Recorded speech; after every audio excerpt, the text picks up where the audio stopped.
Guys, ഇപ്പം എങ്ങനെ ഇരിക്കണു? എന്തായിരുന്നു ബഹളം?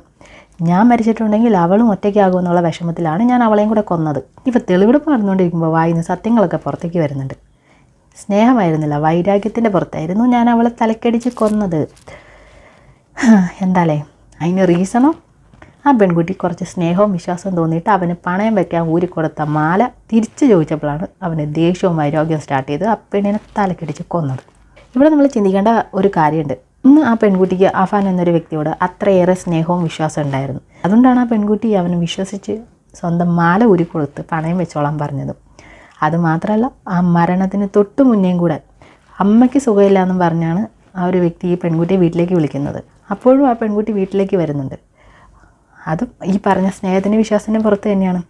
ഒറ്റ വാക്കി പറഞ്ഞ സ്നേഹവും വിശ്വാസവും മുതലെടുത്ത് ചെറുതായിട്ടൊന്ന് തലക്കടിച്ച് കൊന്നു. പക്ഷേ ഇവിടെ ചിന്തിക്കേണ്ട വേറൊരു കാര്യമുണ്ട്. ഈ വൈരാഗ്യം എന്നത് സ്റ്റാർട്ട് ചെയ്യുക അതേ ദിവസമോ അല്ലെങ്കിൽ തലേ ദിവസമോ അല്ലെങ്കിൽ 2 ദിവസം മുന്നേ ഒന്നും ആയിരിക്കത്തില്ല. ഒരുപക്ഷെ മാസങ്ങൾക്ക് മുന്നേ സ്റ്റാർട്ട് ചെയ്തിട്ടുണ്ടാകും. അതല്ലെങ്കിൽ വർഷങ്ങൾക്ക് മുന്നേ ഈ ദേഷ്യം സ്റ്റാർട്ട് ചെയ്തിട്ടുണ്ടാകും. ഈ ഒരു ദേഷ്യവും അത് വൈരാഗ്യമായിട്ട് മാറി അതിനുശേഷമാണ് പ്ലാൻ ചെയ്യുക ഇതെങ്ങനെ കൊല്ലണം എന്നുള്ളത്. അതിനുമൊക്കെ ടൈം വേണം.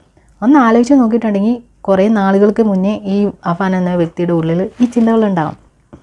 പക്ഷേ അഫാൻ്റെ കുടുംബത്തിലുള്ളവർക്കോ ഈ പെൺകുട്ടിക്കോ പോലും അഫാനിൽ നിന്നോ ആ ഒരു ചേഞ്ചസ് ഫീൽ ചെയ്തിട്ടില്ല.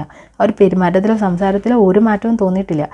സംശയകരമായിട്ട് ഒന്നും കൊടുക്കാതെ തന്നെ ആ ഒരു കൊല്ലുന്ന ഒരു നിമിഷം വരെ ആ ഒരു സ്നേഹവും വിശ്വാസം മെയിൻറ്റെയിൻ ചെയ്തു എന്ന് പറയണത് ഏത് ലെവലൊരു സൈക്കോ ആയിരിക്കും അല്ലേ? ഇതിൽ നിന്ന് എന്താണ് മനസ്സിലാക്കേണ്ടത്?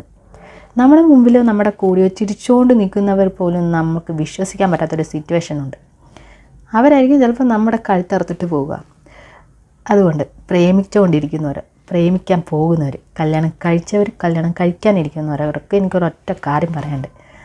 നിങ്ങളുടെ കൂടെയുള്ള ഒരു പാർട്ട്ണർ എന്നൊരു വ്യക്തി, അതൊരു സ്ത്രീ ആയിരിക്കാം, പുരുഷനായിരിക്കാം, അതൊരു സൈക്കോ ആണെന്ന് തോന്നിയാൽ ആ മൊമെൻറ്റിൽ ആ ഒരു ബന്ധം കട്ട് ചെയ്തിട്ട് രക്ഷപ്പെട്ടോണം.